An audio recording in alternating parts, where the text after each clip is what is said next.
Hey everyone, welcome to West Coast Wednesdays. My name is Justin Ancheta with SF Garnish Music Production, and we're here to talk about bass tones specifically. So, right, there's so many different ways to create your bass tones, and what's the style and genre, and what are you going for? How can you stay creative in the limitless ideas and creations you can do in the digital audio workstation? I'm working in Ableton Live 11 Suite today. If you guys want to learn Ableton, Logic, Pro Tools, FL Studios, any digital audio workstation, mixing and mastering, sound design, check out sf.garnishmusicproduction.com. Thank you to the Garnish Music Network for having us out every Wednesday for the West Coast Wednesdays from 11 a.m. to 12 p.m. Pacific Standard Time. My name's Justin from Soul Graffiti Studios and SF Garnish. And once again, talking about bass tones here. What we're listening to, I'll turn it up a little bit so you guys can hear it, is many bass tones mixed together. We have the ukulele bass, the regular bass, and then the stand-up bass. Also, with a MIDI operator bass, maybe wavetable, I believe it might be. So what I'm going to do is kind of just break this down and start from scratch with you guys, even going through creating the drums, how my layout is here set up, and just so you guys can really understand this session view and arrangement view as well, but mostly session view of Ableton today. So here I am in session view. These are the clips that I've created already, and I've recorded them by record enabling a track and then clicking on a circle, which means it's ready to record, and then clicking there and recording the track. I also have a push 2 in front of me, so it kind of makes it easier instead of having a mouse click around. Today, I'll try and use my mouse as much as possible so you guys can kind of see what I'm doing. I have this laid out where my bass and drums are all in this group together. When I click on here, you can kind of see this line of where the group is created. Command G creates groups once you highlight a section of tracks. And then I have this all track that everything is going to. The reason why I have this is that it's just an easy way to clean up, this view if you really want to for a live show or your production. And then I have the all setting to my effects all. And this is where I have automations coming in, where I have effects that can be changed, right? Right down here, I have fade to gray coming in and out, the pump up, which is really like a limiter and pusher compressor going on. And everything else should be in this off mode, effects off, because that means that if we ever accidentally turn effect on, when we start our master clip over here, it will disengage any effect because it's automated to turn off. If you guys have any questions about this, please comment, like, subscribe, and get a hold of us, sf@garnishmusicproduction.com. We'd be happy to help you with your production needs at our studio or online. In person or online, some options for you. So I named a few here of different tracks that I did. I'll just turn this up so we can hear it. Right, so I just created a basic drum beat. I'm gonna do this with you guys, and then brought in some other instruments.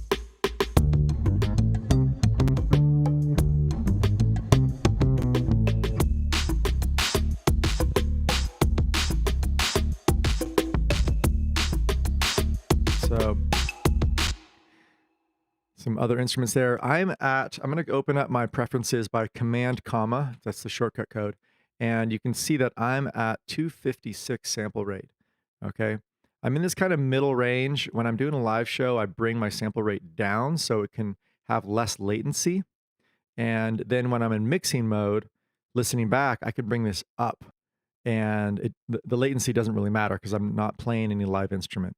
For now, I'll stay at the 256 because I'll be doing some live instruments, both on the push and live with these instruments in front of me. All right, so let's get into this.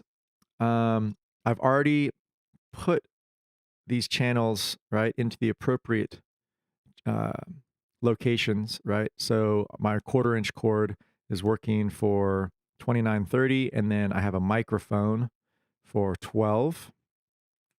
It's right over here. It's actually only engaged when I put this in record mode. Okay, and that's because I have my monitor in auto mode.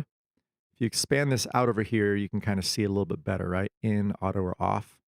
Auto means that you can hear this channel, right? Coming through. Any effects you have put in here, you can hear it.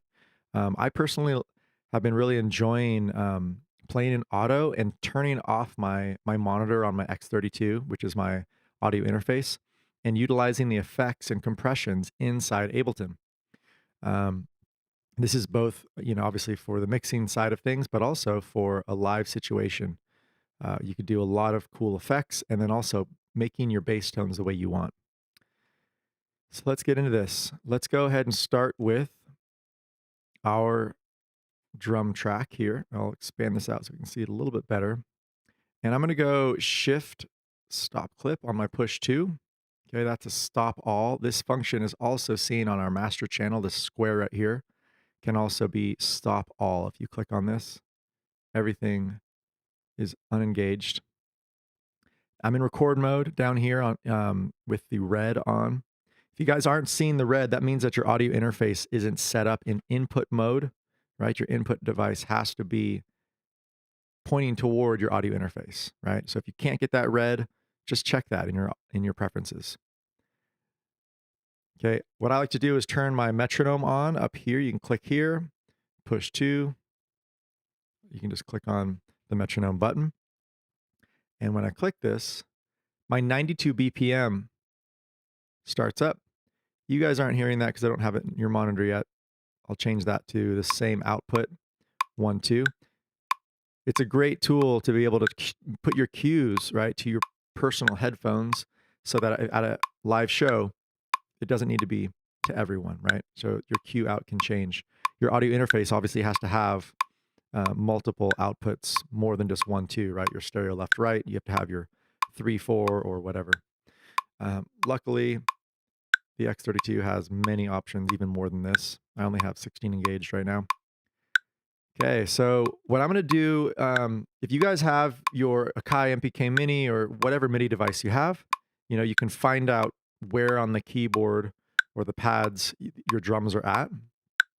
For me, I have the notes on the push 2, and I'm going to put it in repeat mode. What repeat mode does is it allows it to be in tempo. So I'm literally just holding my finger down. Make sure you guys can see my hi-hat here, engaging, right? So it allows me, instead of having to like click it over and over again, like that, right? Take some more effort. We can be right to grid. But you can also put a nice swing on it. So you can actually press quantize. I'm doing this with the push, by the way, so it's a little bit easier. Push is the only device that Ableton has created. So it really works well with Ableton. I'm putting the swing amount to about 14. Okay. And then the quantize amount, I'll put to about 90. And it's to the 16th note. And quantize, record quantize, I'll say yes.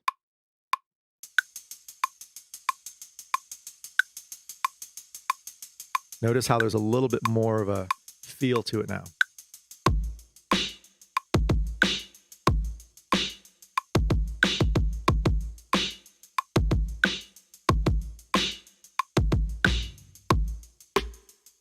All right, so here we go. We'll press record.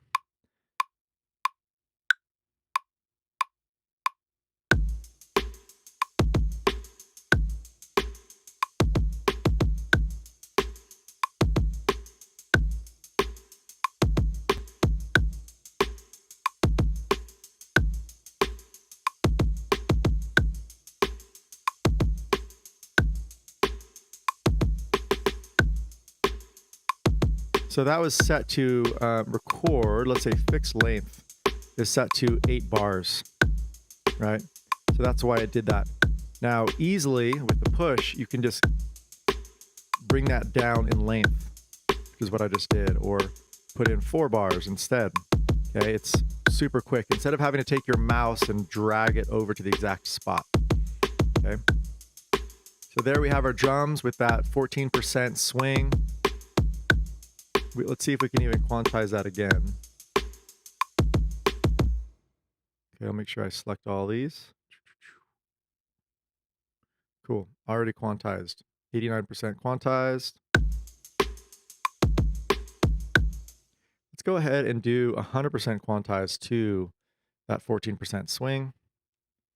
I'm going to select all of these and press quantize. If you guys don't have a push, you would right click, right? And quantize. Your quantize settings, you can set to whatever you want, right? Here's your 16th note, quantize amount, 100%. Adjust notes at the start. That's great. Now the swing amount, you're going to have to actually put into groove patterns, which is over here, right? So that's where the push really kind of makes it easier. It's just easier. So here we go. We got a basic beat going on, and I'm going to start off with ukulele bass. So we're talking about the source, right? We're talking about different tones, how we want to record them, what type of effects we want to put on them to make them sound good. So let's start off with the ukulele bass. I'm going to record enable the ukulele bass, switching over using the push 2. All right, as you guys can see, I got it right here. There might be a better angle actually so you guys can see. No, that's not really a good angle. There we go. All right, so what I'm going to do here is just play along to the track and record enable when I can.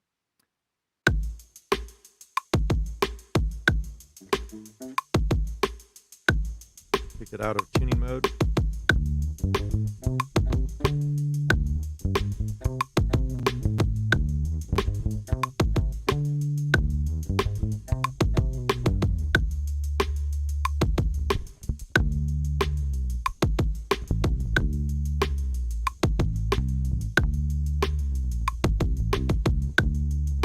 Something simpler.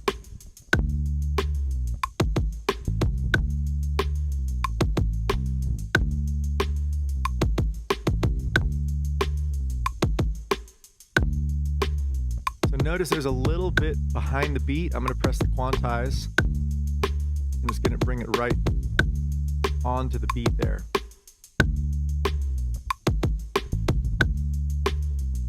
And it's still doing the 14% swing and the record amount. Cool. Now this tone of the ukulele bass, I personally think it emulates that kind of that nice and clean operator tone quite a bit. One thing that we really want to pay attention to, I'm going to press Shift Tab, and it switches over, right, these two views. You can also hit down here, right, on your bottom right-hand side to switch between your effects and your wave pattern or your MIDI pattern. But Shift Tab, super helpful. So you can see that I already have a strong threshold compression, right, pushing it. And then we have our EQ rolling off quite a bit of the highs. Everything above like 4K is rolled off. We have a little bit of chorus on it. We have a limiter and a utility that we can increase the volume here.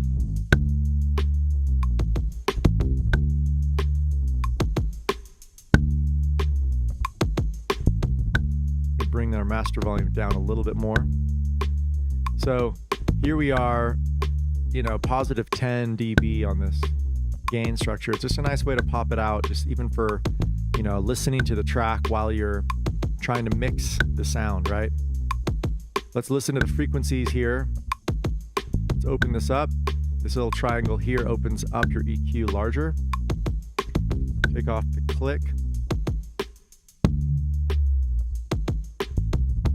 So a lot of the rumbles around this, you can kind of see 69, 70 hertz.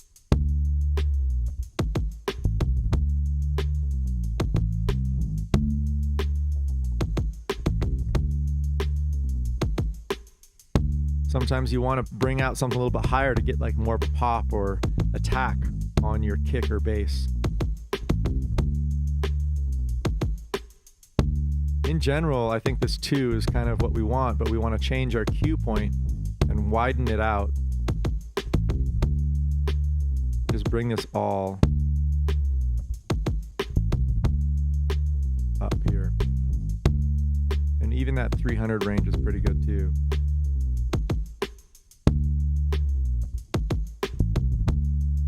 So that's a pretty big increase, 6 dB. You can kind of see over here in the scale here. Oz Fritz, teacher of mine, also a teacher at SF Garnish, he changes things by 1.5 to 3 dB, most often. Sometimes drastic, when it's called for, but most often, it just goes up by like 0.5 dB or 1.5 dB, just small moments, certain frequencies. All right, so we have this little breakdown here with that bass, and we can kind of bring that back in volume again, put it back in the mix. You can also, when you're up in volume here, notice I'm on the bottom right-hand corner with utility. You can just double-click, and it brings it back to nominal, okay? So sometimes when you're just trying to get there really quick, I'll bring a little bit up. Okay, so we have a little bit of ukulele bass. Notice it's a small instrument. That's why I actually want you guys to visually see these different instruments, right? But the strings are really wide. It's like big rubbery strings, so it brings in a lot of the low tone. And because of the string being this kind of soft rubber, it doesn't have a big attack at all. So what I want to do is I'm going to stop this channel. This is our stop all button right here. Let's bring this EQ down again. And let's go to our next regular bass. And notice the tone of this. Also, I have a stronger EQ on this because there's so much kind of high end on this anyway. So realize I have it rolled off and we're still going to hear a lot of it. So let's go ahead and start that beat again. Turn that up a little bit.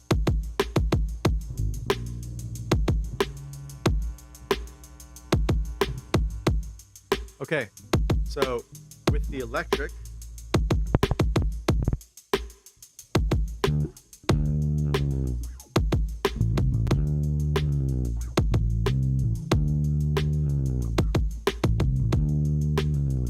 what I want to do is actually play along with that ukulele bass. But notice how it sounds way different, right?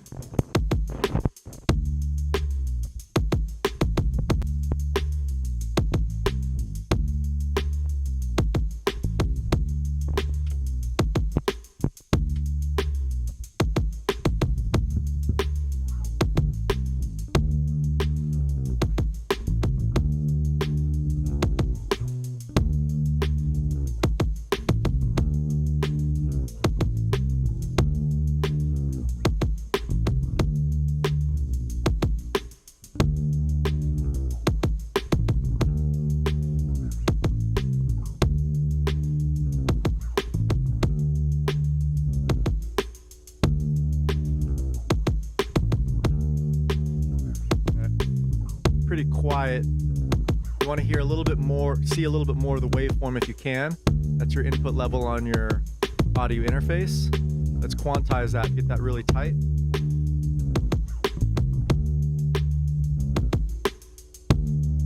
I'm a guitarist, so quantize is helping me become a tight bassist here. Turning off record mode.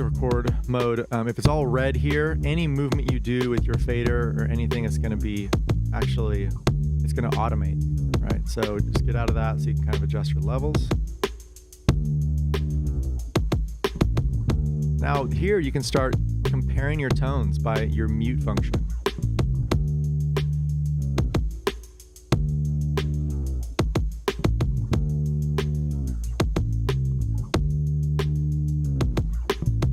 I'm going to bring this up using this gain boost so we can get to see it a little better.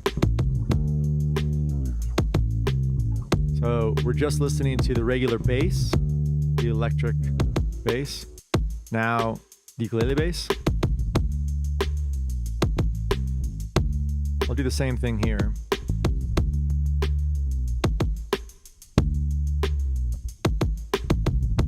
Let's bring that back up so we can kind of hear it. Notice the warmth of the ukulele bass in comparison. There's a less attack. but that warmth is pretty cool. Put those two together.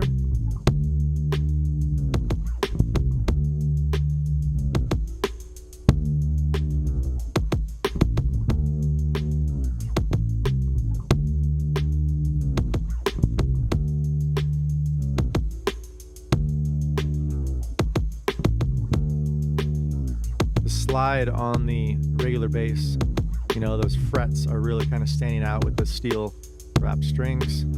Let's go ahead and move on to our next instrument here, which is going to be the stand-up.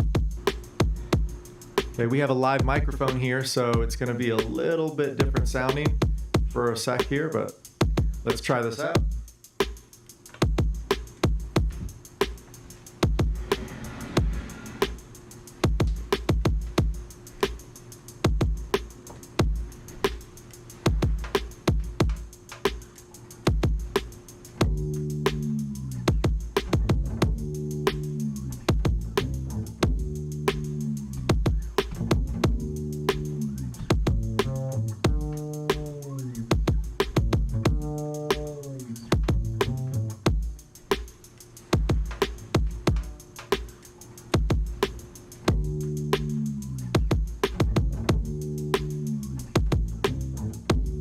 All right, so it's still set to that 8-bar phrase, so I didn't have to actually run back and press the button again. This is where, when we're listening to it, right, in the beginning I was walking over. You can always set up to where it will start recording, right? Up here, you can change this to like record after 2 bars or 4 bars, so it gives you time to walk over to the new instrument if you're doing like a live looping set or whatever.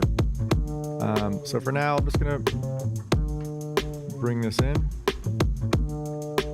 take it out of record mode. You can also do that by clicking here. I'm using a lot of the push, guys. Sorry, I can't really see it. In the future, I'll get like an overhead of the push too, so you can kind of see the layout, what I'm working with.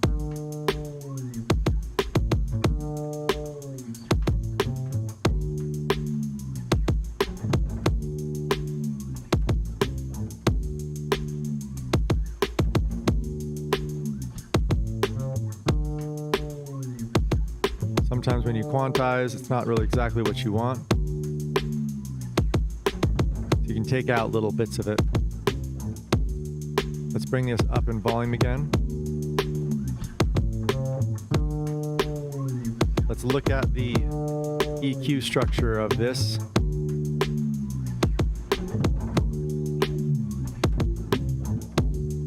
Essentially, what a wah pedal does is move this around, right? With maybe a wider cue point. Similarly, you can widen this out.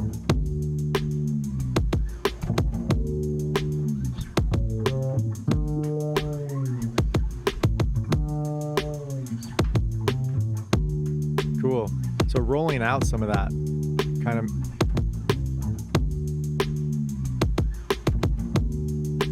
okay, let's see how this sounds together.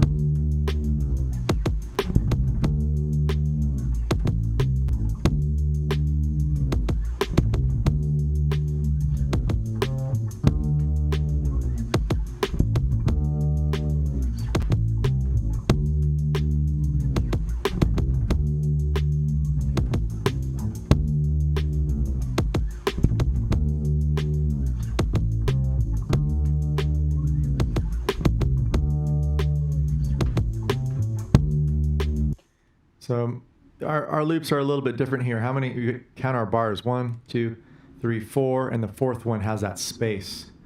Let's check out the next one. 1, 2, 3, 4, the 4th one has a space. Here's this one. 1, 2, 3, 4, and it doesn't have the space at the end here, but we can create that. So this is actually something that super cool tool is Ableton 10 is different than 11, right? So if you're not in Ableton 11 yet, they won't have this feature like this, but it changes to where you can have all of your automations on this side. We're gonna purposely go into Mixer, track volume. Actually, you know, instead of using Mixer, let's see if we can have utility.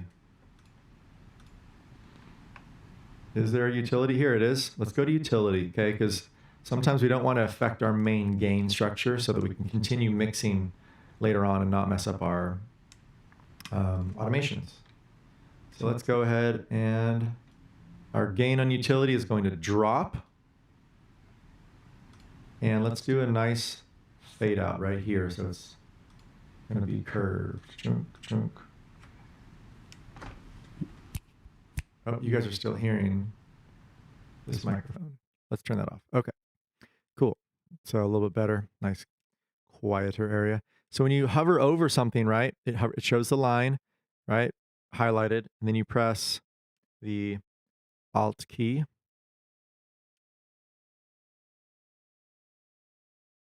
And I can put that, I can change that to kind of be a nice fade out. Let's listen to that and see how that sounds.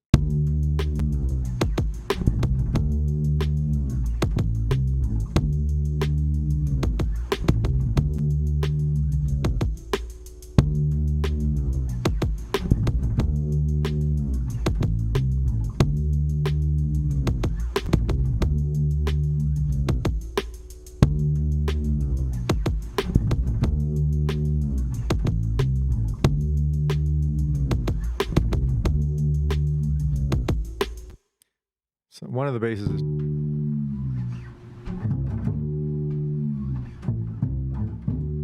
doing a little bit different. It might be these.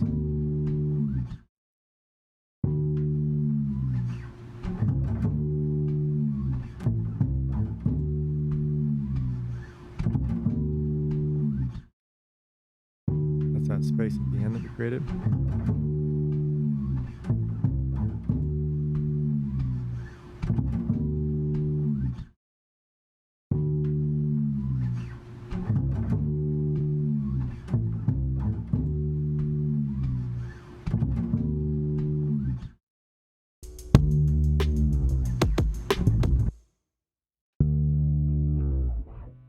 Okay, that's it.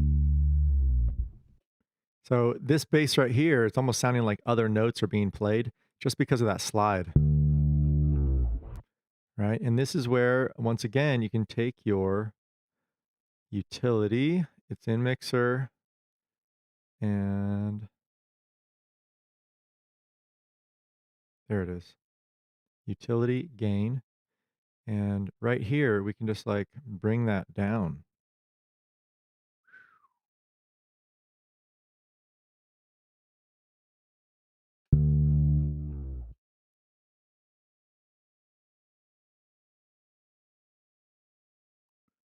Let's make this nice and clean.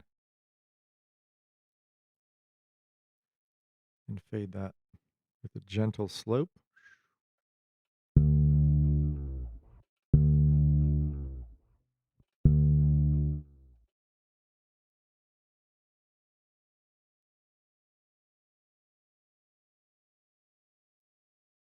And if you right click on it, you can actually do, you know, a couple different ideas of slopes and things. So that probably is not what I want. Let's try a different one.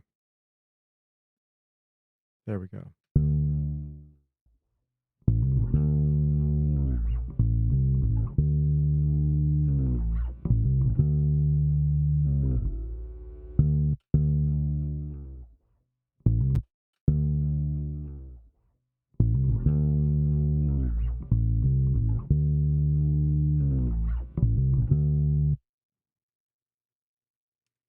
Cool.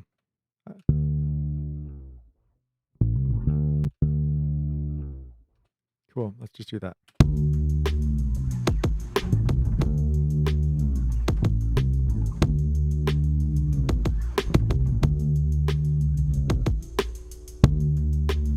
So we can really start doing an A/B comparison now of the different tones.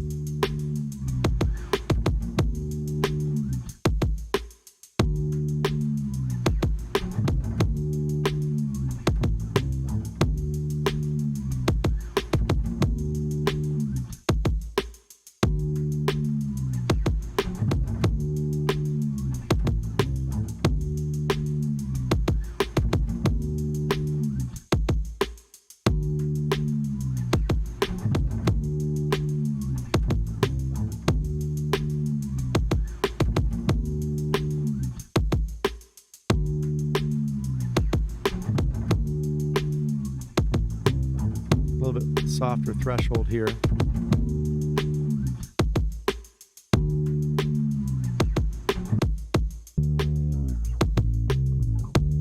So the stand-up bass, for a couple reasons, isn't sounding that good.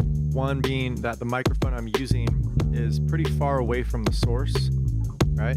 So you really got to think of those stages of recording. The source being the instrument, your voice, whatever you're recording. The microphone, how close is it? Is it set up in the nice location, or is it direct? How does your direct signal sound?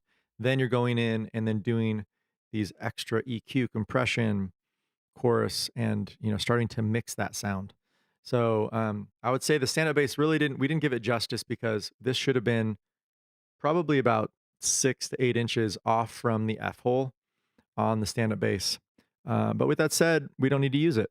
I think I really like the tone of the ukulele bass and the regular bass. The last one I wanted to test out for you guys, let's go ahead and stop all again, is getting a MIDI device. Okay, so I already loaded this in. You can always press Command-Shift-T to get a new MIDI track. It'll always put it to the right of wherever your cursor is. And I brought in this bass selector, and it has these presets in here. You can create your own presets as well. Pretty amazing. Anytime that you change a function over here, just press New and then name it yourself, and you can easily come to different locations on your sounds. So let's just listen to this really quick. The different sounds. There's a acoustic bass. I'm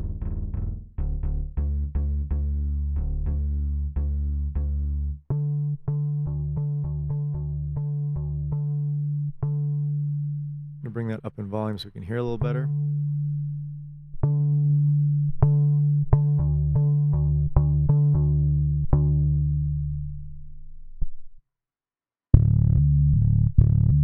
Super growly, boom sub bass.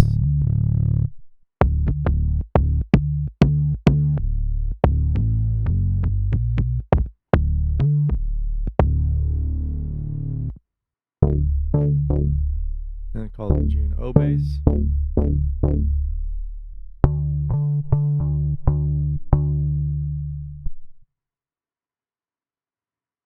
So it's just changing a few. I see their dry wet signal on the amp is changing a little bit.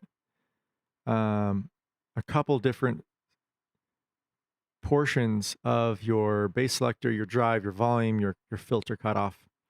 And there's quite a bit inside here, right, to manipulate and change. You can create your own instruments like this, and you can take away and add your macro buttons or knobs, right? So obviously there's only 4 created here, so we're just gonna stick to those 4 for now. It's nice and clean. And then once you create your own instrument, you then can save it and put it into your collections in the right file and folder that you want.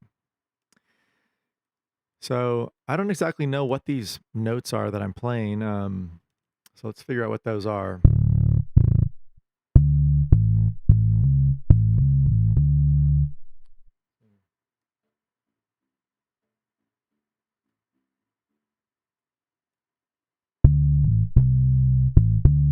There we go.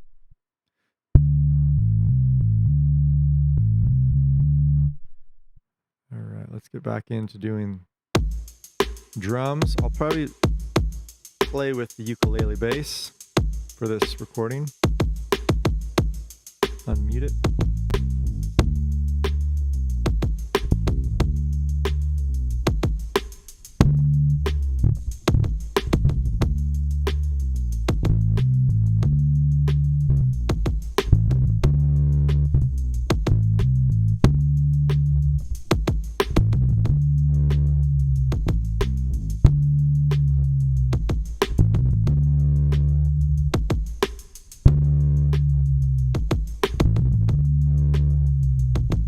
Really cool. I'm using the slide function to have that pull down on the electric bass selector that we're creating right here.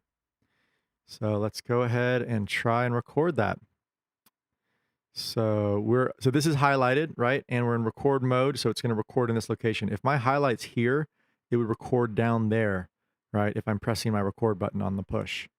So let's be in that record mode. If you don't have push, you can always, click your mouse here or set Command M, right? A function to record any specific channel, or maybe your master channel down here for stop, start, record, enable. It's another nice trick. So here we go.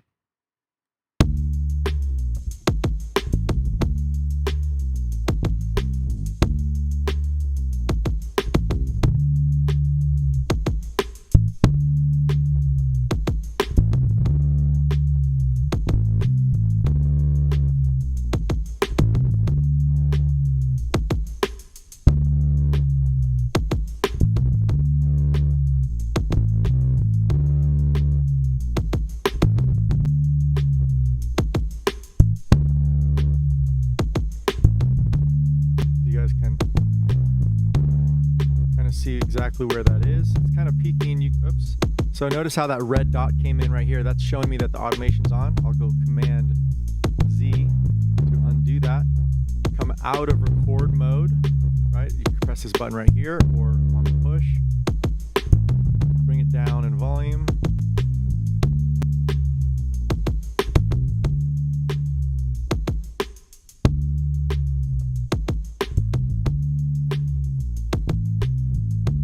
And let's quantize this.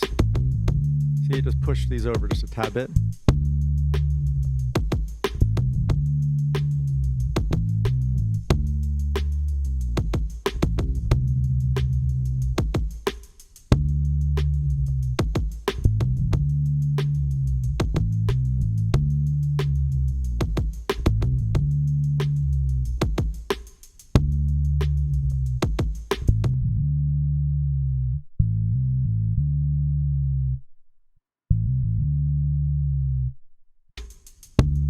All right, so there we have the tone of this instrument.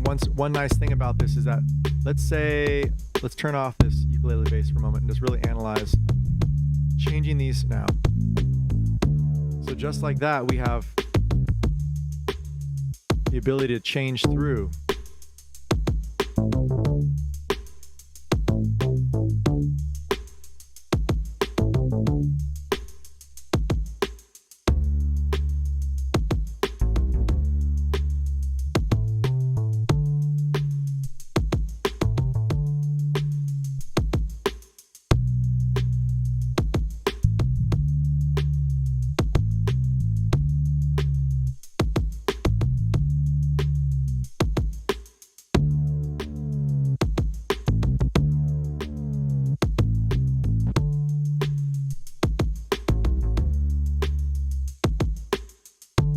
Maybe just having a higher tone.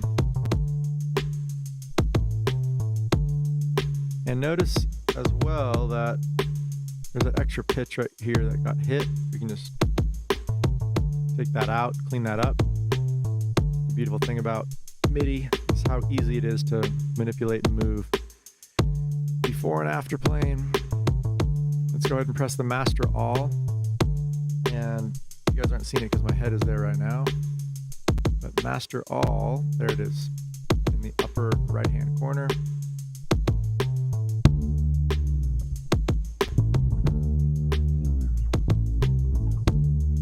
So having that octave of this bass here kind of makes these other basses kind of sound good.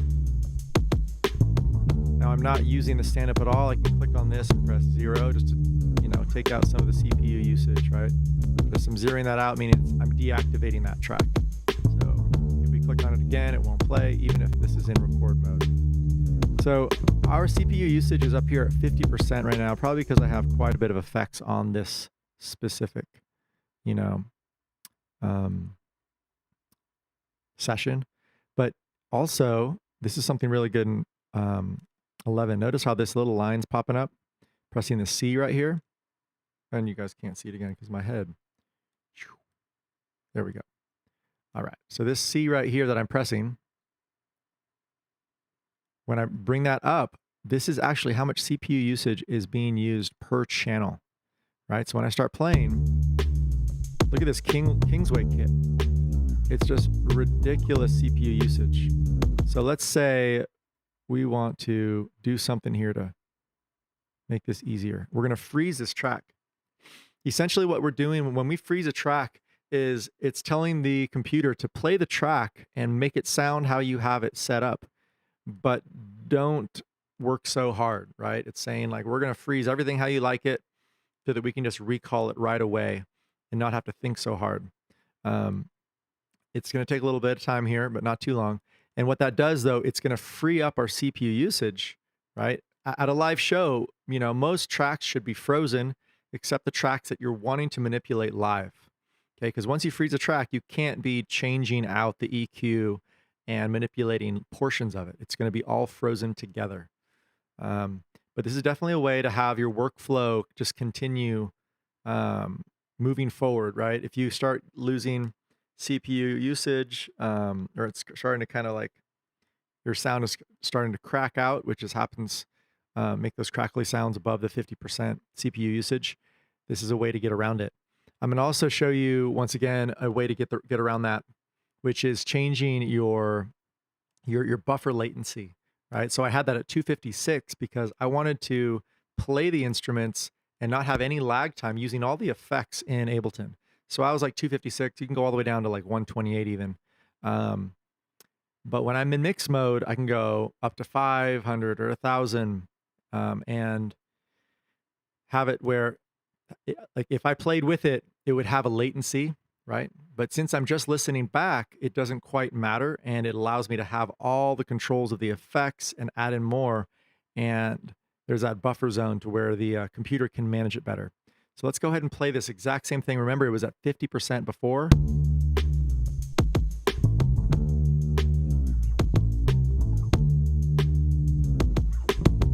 Notice up here in the upper right-hand corner, we're at 30 to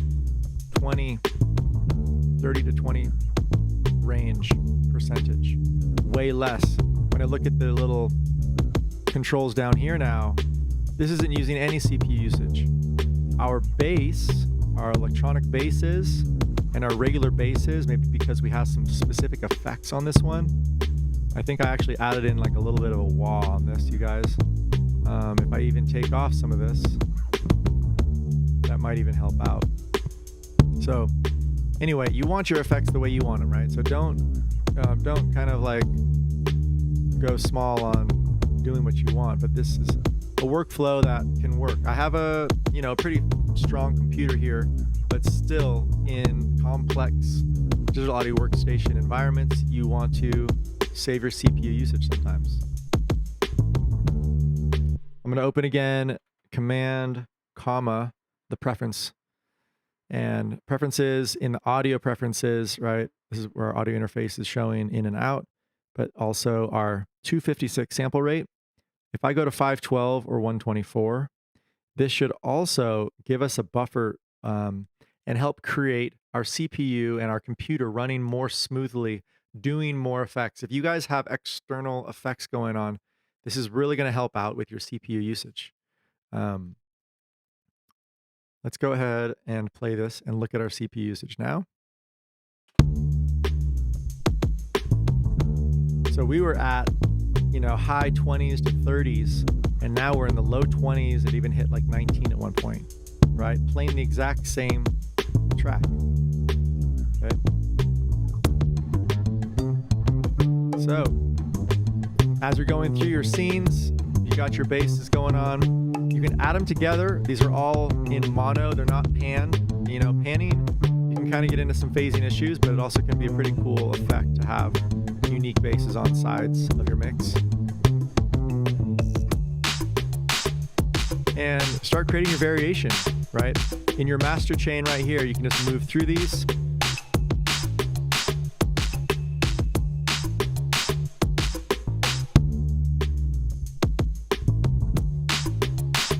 Now this is a part where I wanted this to be something else. So I'm gonna actually go duplicate, Command D on this bass, brings it over. And I'm gonna make sure that this specific channel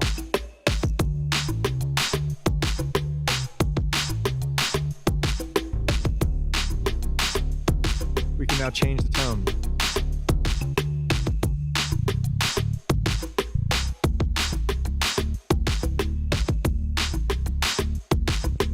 Much better tone for that specific part of the song.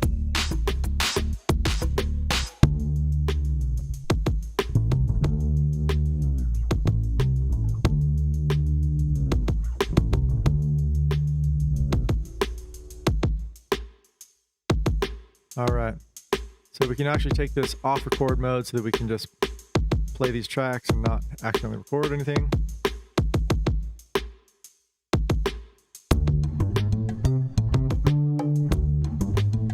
So go ahead and let me know which types of sounds you're wanting to hear, or which ones that you like the best out of these. Like, once again, we're talking about bass tones and how to kind of create a track really from scratch, and trying out different tones, utilizing the effects within Ableton for your live show, or to even get the right vibe when you're recording, right? Sometimes I use the compression and the EQ within my audio interface, which is the X32 rack that I'm using today. But there's times when you might want to go and use the hundreds and thousands of effects within Ableton that are in the Ableton 11 suite to get really creative, right? So we now have our basses, our 4 different basses, right? We went through our ukulele bass, we went through the regular electric bass with the steel strings, the stand-up bass, and then also the electronic bass, which has the different presets inside there that we were testing out. We're gonna go in, and instead of just doing the compression and EQ regular things with the utility and chorus, we're gonna go in and start putting in phasing, right? And different effects to have that, maybe have a wah effect going on. I'm also gonna talk a little bit, because I have maybe 10 more minutes here, to your presets and how you can kind of get back to these presets really easily by your collections. Make sure you name these up here, color code which ones you like. Okay, so let's go ahead and get into affecting some of these. So this is just the bass selector, just as it is in that fine line bass. And what I want to do now is put some wah on it. Let's see if I think I named it wah.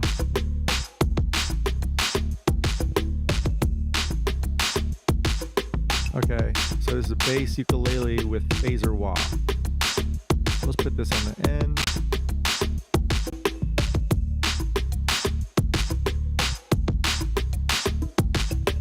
I don't necessarily want some of these on here.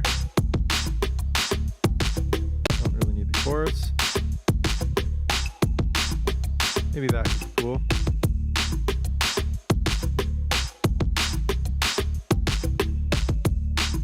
This limiter would be nice. Crossover phase, let's put this on the other side. The limiter at the very end is what I want to do.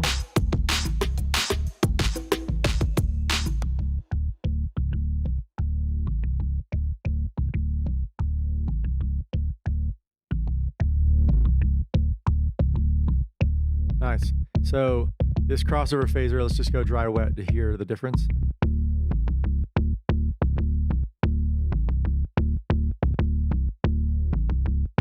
I think I want my compressor on.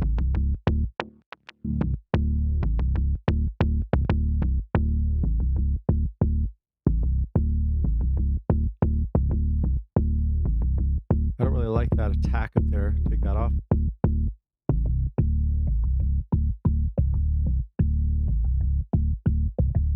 Kind of cool how it's actually making that little bit of a different tonal attack, right? Because it's kind of doing that phasing.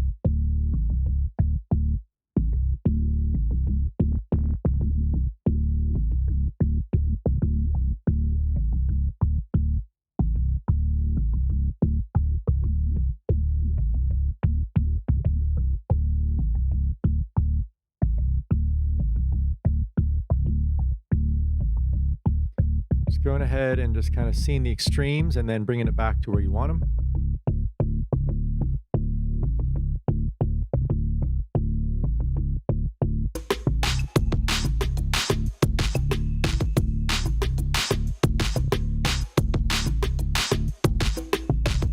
this is a track that I did just before our session today, and I'll talk more about. So it's pretty straight, right? And I can select all of it and quantize it with that 14%. Just move it a little bit.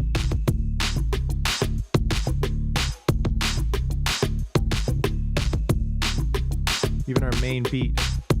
Actually, you know what? Because it's frozen, that's where quantize cannot happen. You have to unfreeze that to work on that. So that's a great example of that. Quantizing that to a little bit of swing.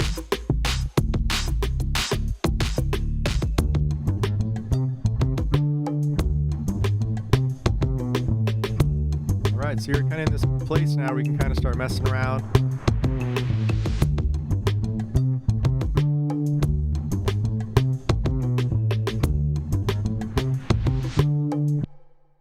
Being able to stop and like get into different parts. Thank you guys so much for being here for West Coast Wednesdays. We're not totally done yet, but I really want to make sure that you guys know about this. Every Wednesday from 11 a.m. to 12 p.m., we're going through different ideas of mixing and mastering and sound design. I'm working in Ableton today, but we also do Logic and Pro Tools. We have special guests on our show. Pretty soon, we're going to have Ben Wiley come through and talk about his DJ set, and also Ableton, which is the two tools that he uses as a DJ and a producer. And we're just going for it every Wednesday through 2021. And we have a school based in North Oakland, SF Garnish Music Production, but there's 8 locations worldwide. Thanks to Dave Garnish for opening up. Let's see, we have LA, Miami, New York, Nashville, Tokyo, UK, Germany. I'm missing one. I think maybe is it somewhere in Spain, somewhere else in Europe, right? So there's quite a bit of options for you guys for in-person lessons at these boutique studios with all this professional gear and teachers, or you can get your lessons online. Our academy is 360 hours. Our producer program is 120 hours. And our short courses are 18 to 36 hours, depending on how much you want to do. Most often, people go through Ableton 101, 201 in 36 hours, roughly 6 to 12 weeks of courses.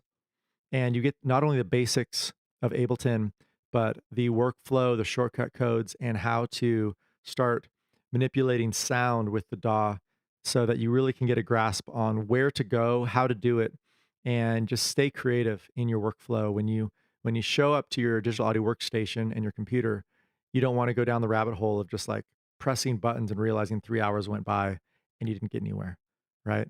So we're there to help you guys learn how to stay creative and get your music flow going on so you guys can produce your music and get your music out there. We have also theory classes and all styles of music classes throughout the academy. So come talk to us, sf@garnishmusicproduction.com, or you can talk to Kyle in our booking of the classes, kyle@garnishmusicproduction.com. And I'm just going to go ahead and mess around with some of these controls. I'm not going to be talking through it all because I'll be moving pretty fast, but notice how I'm going to be starting to throw in effects, DJ effects, and manipulate the sounds in post-production for the last bit of this course. This is after we kind of get our tones and our bass and our drums, in a general way, then we can start changing our sounds the way we want from there. All right, let's go back into our session here. I'll talk through a few more things and then just go out for the next 5. But I'm going to move these up so we can kind of see them nicely. And I want this all in like one location so I can really see it clearly. Okay, so we have our risers there.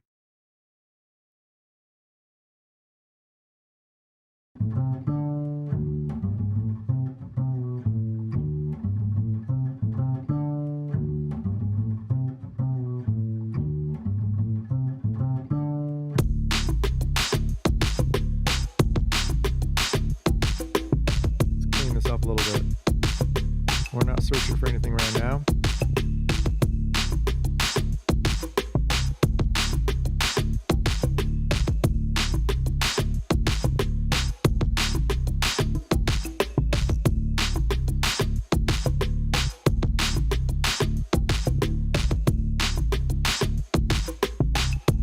you guys join our school, we give you access to a bunch of plugins, samples that are going to help you out quite a bit.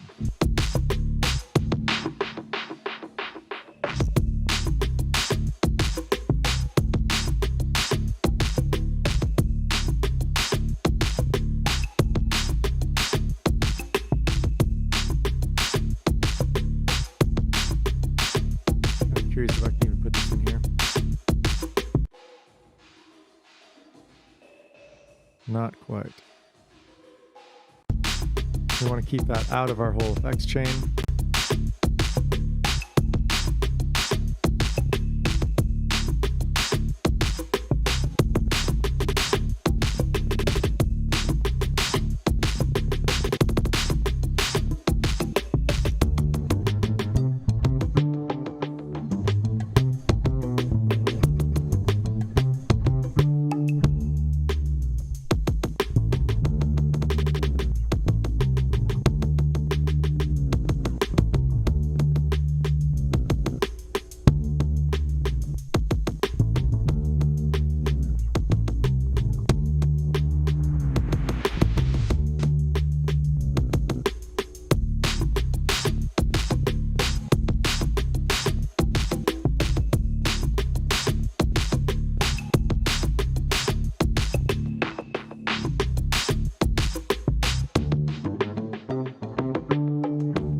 Sweet.